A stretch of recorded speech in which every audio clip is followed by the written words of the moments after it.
स्वागत है आप सभी का। भारत में राष्ट्रपति चुनाव की घोषणा हो चुकी है और एनडीए की तरफ से द्रौपदी मुर्मू जी ने अपना नामांकन का पर्चा भी भर दिया है और विपक्ष की तरफ से यशवंत सिन्हा जी को राष्ट्रपति पद का उम्मीदवार बनाया गया है। लेकिन आखिरकार राष्ट्रपति पद का जो चुनाव होता है तो इसमें मतगणना कैसे होती है, काउंटिंग कैसे होता है वोट का, इस प्रश्न को लेकर बहुत सारे लोग कंफ्यूजन में रहते हैं। और सिर्फ आम जनता ही नहीं, आपको बता दें, आपको जान के हैरानी होगी, जो आईएएस के अभ्यर्थी हैं, जो आईएएस और बीपीएससी के जैसे प्रतिष्ठित सेवाओं की तैयारी करते हैं, वहाँ भी क्लास में जब किसी कोचिंग इंस्टीट्यूट में पढ़ाया जाता है या फिर इसके बाहर भी जब किसी किताब में भी अगर आप देखिएगा तो 100 में से आप मान के चलिए कि 96% लोग जो हैं कंफ्यूज रहते हैं कि किस तरीके से राष्ट्रपति चुनाव में मतगणना किया जाता है, मतगणना किस तरीके से होगा, ये बहुत सारे लोगों को समझ में ही नहीं आता है। तो आज हम आपके सामने बोर्ड पे लाइव में आप पीछे देख रहे होगा कि बहुत सारा बॉक्स बनाया गया है। इस बॉक्स में काउंटिंग करके बताएंगे कि आखिरकार राष्ट्रपति चुनाव में मतगणना कैसे होती है। राष्ट्रपति चुनाव के बारे में तो आप लोगों ने बहुत सारे चीज़ पढ़े भी होंगे, जाने भी होंगे, लेकिन इस मतगणना को लाइव होते हुए आपने कभी नहीं देखा होगा, क्योंकि आप लोग जब भी वोट करने जाते हैं तो या तो आपने अपने गाँव के पंचायत के लिए चुनाव में वोट किया होगा, या फिर आपने विधानसभा में जब आप विधायक अपना चुनते हैं तो उस समय वोट किया होगा, या फिर जिस समय आप लोकसभा के लिए वोट करते हैं अपने सांसद को चुनने के लिए, प्रधानमंत्री को चुनने के लिए, उस समय आप लोग वोट करते हैं। यहीं पे अंतर आ जाता है, चूंकि लोग जो है आम निर्वाचन में, आम चुनाव में वोट डाल के आते हैं वो अलग होता है, और जो राष्ट्रपति के लिए वोट पड़ता है वो अलग होता है। और राष्ट्रपति के लिए वोट जो होता है, चूंकि इनडायरेक्ट रूप से राष्ट्रपति का चुनाव होता है, प्रत्यक्ष रूप से होता है, आप डायरेक्ट वोट नहीं देते हैं राष्ट्रपति का जो चुनाव होता है उसमें, बल्कि आपके बदले वोटिंग कौन करते हैं, जिन सांसदों और विधायकों को आपने चुना था आपके बदले में वोट वो करते हैं, इसलिए इसको अप्रत्यक्ष चुनाव की विधि कहा गया है। तो आपने कभी वोट किया ही नहीं, इसलिए आपको ये भी पता नहीं होता है कि आखिरकार मतगणना इसमें कैसे होता है। तो हम लोग आज मेन फोकस जो कर रहे हैं सिर्फ मतगणना पर फोकस कर रहे हैं कि मतगणना आखिरकार राष्ट्रपति के चुनाव में किस तरीके से होता है। यहाँ पर अगर आप लोग देख रहे होइएगा तो वैसे तो आपको बता दें कि राष्ट्रपति चुनाव में जो लोग वोट देते हैं, वोट कौन लोग देते हैं। सबसे पहले तो ये बात है, संसद के दोनों सदनों के जो निर्वाचित सांसद होते हैं ये वोट करते हैं। निर्वाचित सांसद कहने का क्या मतलब है कि जिन लोगों का चुनाव हुआ है, अगर आप लोग को पता होगा अच्छे से तो लोकसभा में 2 सदस्यों का चुनाव जो होता है, लोकसभा में 2 सदस्यों का नामांकन जो होता है ये राष्ट्रपति की तरफ से होता है, जो एंग्लो इंडियन जाति के होते हैं। एंग्लो इंडियन कहा जाता है कि जिस समय हमारा देश आज़ाद हुआ तो उस समय आपको पता होगा कि भारत पे अंग्रेजों का शासन था, तो अंग्रेज भारत में आए थे, तो बहुत सारे अंग्रेजों ने यहाँ की महिलाओं से भी शादी की, उनके जो संतान उत्पन्न हुए उनको एंग्लो इंडियन कहा जाता है। तो अंग्रेज जब देश छोड़ के जा रहे थे तो यहाँ के संविधान में एक प्रावधान करवा के गए कि हमारे जो संतान है इनका भी ख्याल रखा जाए।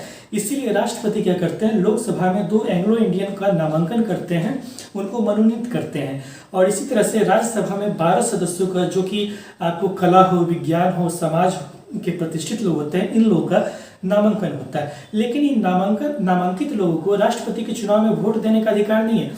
राष्ट्रपति के चुनाव में कि कौन कौन लोग वोट दे सकते हैं, सदन के, यानी कि संसद के, लोकसभा और राज्यसभा के दोनों सदन के जो सांसद होते हैं, निर्वाचित सांसद होते हैं ये, और जितनी भी विधानसभाएं हैं, इन विधानसभाओं के भी जो निर्वाचित विधायक होते हैं ये वोट कर सकते हैं। ध्यान दीजिएगा, विधान परिषद के लोग इसमें वोट नहीं कर सकते हैं। तो ये तो अभी तक समझ में आ गया कि वोट कौन लोग कर सकते हैं। अब हम लोग समझते हैं कि चूंकि यहाँ पर हम लोगों ने 16 सैंपल ही लिया है, इस 16 सैंपल के आधार पर ही आपको दिखाया जाएगा कि आखिरकार वोट की काउंटिंग कैसे होती है, मतगणना कैसे होती है। चूंकि यहाँ पे पूरे देश भर में हजारों विधायक और सांसद हैं, सबका तो यहाँ पर डायग्राम नहीं बनाया जा सकता, समझाने के लिए 16 भी पर्याप्त है। आप इनसे पूरी बहुत अच्छे तरीके से समझ जाइएगा। अब हम लोग चल रहे हैं, अब हम लोग यहाँ देख रहे हैं कि यहाँ टोटल 16 मत आपके सामने में दिखाए गए हैं। 1 2 3 4 5 6 7 8 9 10 11 12 13 14 15 16, टोटल 16 वोट यहाँ पे आपको दिखाया जा रहा है। मान के चलिए कि ये 16, मान लीजिए कि देश में केवल 16 ही सांसद और विधायक, तो इन्हीं का वोट काउंट करके दिखाते हैं। यहाँ पर अगर आप लोगों ने देखा होगा तो राष्ट्रपति के चुनाव में 2 शब्द बड़े फेमस है। पहला जो शब्द है वो है आनुपातिक प्रतिनिधित्व, आनुपातिक प्रतिनिधित्व, और दूसरा जो शब्द होता है वो है एकल संक्रमणीय मत। एकल संक्रमणीय मत। अब ये जो शब्द है एकल संक्रमणीय मत, इसको सुन के ऐसा लगता है जैसे किसी तरह का संक्रमण हो गया, छुआछूत जैसा कोई मामला सामने में लगता है। ऐसा कुछ भी नहीं है। नाम इतना जटिल है कि लोग नाम ही देख के कंफ्यूज कर जाते हैं और इसका मतलब ही नहीं समझ पाते हैं कि आखिरकार इसका मतलब क्या होता है। कोई बात नहीं, आज समझ जाइएगा। यहाँ पर देखिए कि यहाँ पर आपको दिखाई दे रहा होगा कि जितने भी वोट है सब पर ABCD ऐसा करके कुछ लिखा गया है। ऐसा क्यों लिखा गया है? ऐसा इसलिए लिखा गया है कि मान के चलते हैं कि यहाँ पर राष्ट्रपति चुनाव में, जैसे कि अभी आप लोगों ने देखा है कि एक तो कैंडिडेट है द्रौपदी मुर्मू, दूसरे कैंडिडेट है यशवंत सिन्हा, ठीक है। तो ये अभी तो 2 ही कैंडिडेट हैं, लेकिन हम लोगों ने क्या किया है कि सिचुएशन को थोड़ा और कॉम्प्लेक्स बनाया है, जटिल बनाया है। 4 कैंडिडेट हम मान के चलते हैं कि 4 कैंडिडेट हैं। एक कैंडिडेट ए नाम के हैं, दूसरे बी नाम के हैं, तीसरे सी नाम के हैं, चौथे डी नाम के। ये टोटल 4 कैंडिडेट हैं यहाँ पर जो राष्ट्रपति बनना चाहते हैं। तो चुनाव भी इन्हीं 4 में से होगा, ठीक है। अब समस्या क्या है कि राष्ट्रपति चुनाव में यह प्रावधान होता है जब आप लोकसभा का, जैसे शुरुआत में ही बताया है कि जब आप लोकसभा का सांसद के लिए आप जाते हैं वोट देने, इलेक्शन में जाते हो या वोट देने, तो वहाँ पे इलेक्ट्रॉनिक वोटिंग मशीन जो होता है, उस इलेक्ट्रॉनिक वोटिंग मशीन पे सारे उम्मीदवारों का नाम दिया होता है और आपको जिस उम्मीदवार का नाम पसंद हो उस पार्टी का चिन्ह के सामने, उस उम्मीदवार के सामने आप बटन को एक बार प्रेस कर देते हैं। आपको एक बार ही बटन प्रेस करने की अनुमति है, उसके बाद आपका वोट डल जाता है, आप वहां से वापस चले आते हैं। यही चीज किस में चलता है? लोकसभा के चुनाव में चलता है। यही चीज आपको पंचायत चुनाव में चलता है। यही चीज आपको जब विधायक को चुने जाते हैं वहां चलता है। लेकिन राष्ट्रपति के चुनाव में और राज्यसभा के चुनाव में, विधान परिषद के चुनाव में ये नहीं चलता है। यहाँ पर कौन सी पद्धति अपनाई जाती है? तो यही वाली क्या, अनुपातिक प्रतिनिधित्व प्रणाली और एकल संक्रमणीय मत पद्धति। तो आखिरकार ये है क्या? ये है कुछ भी नहीं। जैसा कि आपने देखा है कि यहाँ पर 4 कैंडिडेट हैं, तो जब भी कोई सांसद वोट देगा राष्ट्रपति के लिए या कोई विधायक वोट देगा राष्ट्रपति के लिए, तो उसको केवल एक उम्मीदवार को वोट नहीं देना है, बल्कि उसको हर एक उम्मीदवार को वोट देना है। आप कहिए कि हर एक उम्मीदवार को वोट कोई कैसे दे सकता है? कहने का मतलब उसको अपनी पसंद बताना है। जैसे कि यहाँ पर हम लोग देख लेते हैं, ये फर्स्ट है, ये पहले सांसद है, इन्होंने अपना वोट दिया। इन्होंने वोट दिया तो आप देख रहे होइएगा, एक बार कैमरा मैन से पूछ लेते हैं क्या स्पष्ट दिखाई दे रहा है? ठीक है, सब ओके। यहाँ पर आप देखिएगा तो सबसे पहले क्या है कि ये पहले नंबर के जो सांसद है, इनकी पहली पसंद कौन है? इनकी पहली पसंद है ए कैंडिडेट। ए नाम का जो कैंडिडेट है यह इनकी पहली पसंद है। कहने का मतलब है कि ये जो पहले सांसद है ये चाहते हैं कि राष्ट्रपति कौन बने? राष्ट्रपति ए नाम का कैंडिडेट बने, ठीक है। लेकिन क्या कह रहे हैं ये सांसद, क्या कह रहे हैं? ठीक है, ए बन गया तो ठीक, ए अगर नहीं बनता है सांसद तो दूसरे नंबर पे तुम किसको बना देना? बी को बना देना। फिर ये क्या कह रहे हैं? बी बन गया तो ठीक, बी नहीं बना तो क्या करना? सी को बना देना। फिर कह रहे हैं सी बन गया तो ठीक, सी नहीं बना तो सबसे अंत में तुम डी को बनाना। यानी कि आप क्या देख रहे हैं कि ये चॉइस फिल कर रहे हैं कि मेरे फर्स्ट नंबर के चॉइस पे ए है, मेरे सेकंड नंबर के चॉइस पे बी है, मेरे थर्ड नंबर के चॉइस पे सी है और मेरे फोर्थ नंबर के चॉइस पे डी। यानी कि हर एक सांसद और विधायक को इसी तरह से चॉइस देना है अपना कि आपके आपके पहले नंबर पे कौन होगा, दूसरे नंबर पे कौन होगा, तीसरा कौन है, चौथा कौन है, मतलब कि सबसे ज्यादा कौन पसंद है, उससे कम कौन पसंद है, उससे कम कौन पसंद है, सबसे कम कौन पसंद है। इस तरीके से हर किसी को बताना ही है, कंपलसरी है। इसीलिए इसको कहा गया है आनुपातिक प्रतिनिधित्व। कहने का क्या मतलब है? सबसे ज्यादा इसको ये पसंद है, इससे कम ये पसंद है, इससे कम ये पसंद है और सबसे कम ये पसंद है। ये बात, इस बात को आप देख रहे हैं।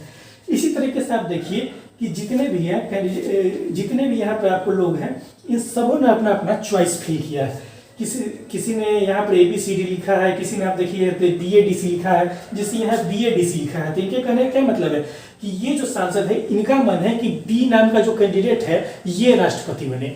और फिर क्या कह रहे हैं कि बी को बना देना, बी अगर नहीं बनाना तब ए को बनाना। फिर क्या कह रहे हैं? ए को बना देना, ए अगर नहीं बनाना तब डी को बना देना।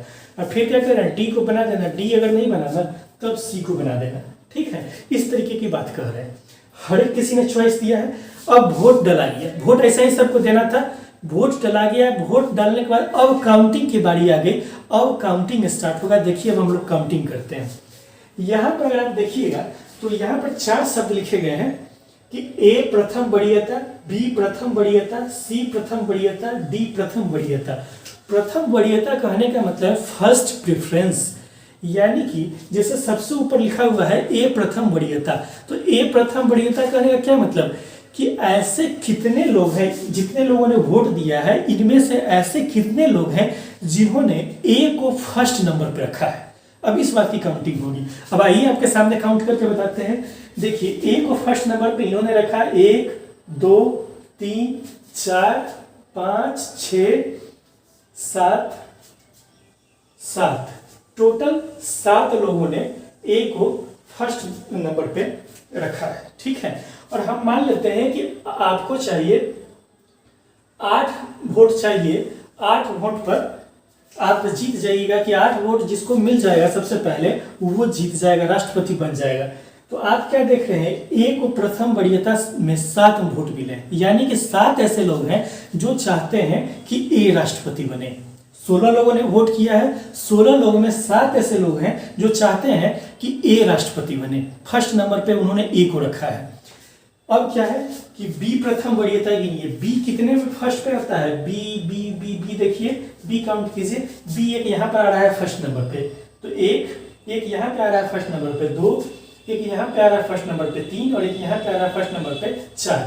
तो बी प्रथम वरीयता कितने लोग की होगी, 4 लोग की, यानी कि 4 ऐसे आदमी हैं जो चाह रहे हैं कि बी नाम का जो व्यक्ति है वो सबसे पहले राष्ट्रपति बने। ठीक है, सबसे पहले मतलब कि वही राष्ट्रपति बने, इसीलिए उन्होंने प्रथम वरीयता दिया बी को। अब सी प्रथम वरीयता कितने लोग का है, सी खोजिए, सी कहाँ गया, सी देखिए यहाँ पे एक सी आ गया फर्स्ट चॉइस में, एक सी यहाँ है और एक सी यहाँ है 2 और एक सी यहाँ है 3 सी है। ठीक है, टोटल आपको छूट रहा था, यहाँ से फिर से मिला लेते हैं, एक सी यहाँ, एक सी यहाँ, 2 और एक सी यहाँ, टोटल 3 लोग की वरीयता है सी की।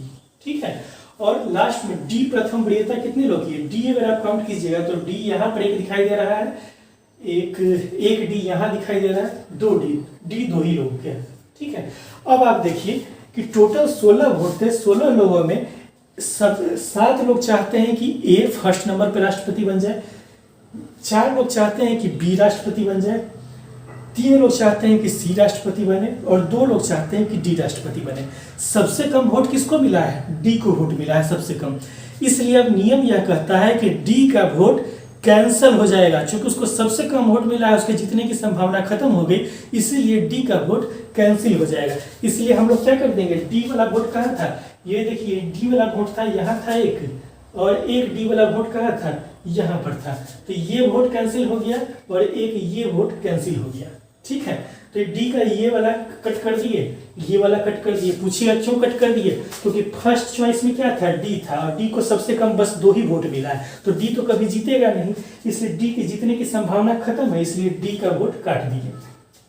लेकिन ध्यान दीजिए कि ये जो वोट था इसमें सेकेंड नंबर पे क्या था, सी था। इस आदमी ने जो वोट डाला था तो क्या कहा था कि डी को आप राष्ट्रपति बनाइएगा, डी ना बने तो किसको बना दीजिएगा, सी को बना दीजिएगा, ऐसा कहा था ना।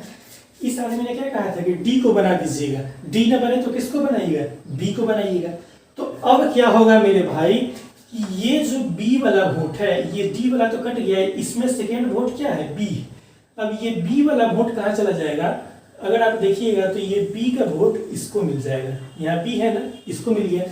बी के पास ऑलरेडी पहले से 4 थे, एक और यहाँ से आ गया, तो टोटल कितना हो गया, 4 + 1 टोटल हो गया 5 वोट हो गए अब बी के। ठीक है, और वैसे ही यहाँ भी होगा, यहाँ सेकेंड प्रेफरेंस इसका क्या था, सी था, तो ये सी वाला अब आप कहाँ ले जाइएगा, ये सी वाला आप ले जाइए और इस सी को दे दीजिए। ठीक है, तो सी के पास ऑलरेडी पहले से 3 था, एक यहाँ से आ गया, तो 3 + 1 कितना हो गया, 4 हो गया, टोटल 4 वोट हो गया सी का। ठीक है, तो अब आपको क्या देखना है कि ये डी वाले में तो बात ही खत्म हो गया, डी तो राष्ट्रपति बन ही नहीं सकता, इसलिए डी को हम लोगों ने काट दिया। अब टोटल कितना है, ए के पास 7 वोट है, बी के पास टोटल 5 वोट है और सी के पास टोटल 4 वोट है। लेकिन जीतेगा कौन, जीतेगा वो जिसके पास 8 वोट होगा। 8 वोट अभी भी किसी के पास नहीं है, इसलिए एक राउंड और काउंटिंग होगा। ठीक है, आपने देखा कि फर्स्ट राउंड में काउंटिंग के बाद भी कोई राष्ट्रपति नहीं बन पाया, इसलिए एक राउंड और काउंटिंग होगा। ठीक है, ये प्रक्रिया तब तक चलती रहती है जब तक 8 वोट नहीं मिल जाए। ठीक है, 8 वोट जिस समय तक नहीं मिलेगा तब तक ये प्रक्रिया चलती रहेगी। अब देखिए अब 8 वोट कैसे मिलेगा। अब देखिए अब सबसे कम वोट किसको है, सबसे कम वोट अब सी को है। सी को सबसे कम वोट क्यों है अब, क्योंकि सी के पास टोटल 4 ही वोट है, इसके पास तो 7 है, इसके पास 5 है, इसके पास 4 ही है, तो 4 ही है। तो क्या होगा, अब जैसे हम लोगों ने डी का कैंसिल किया था वैसे ही अब किसका कैंसिल होगा, अब कैंसिल होने की बारी है सी के वोट की।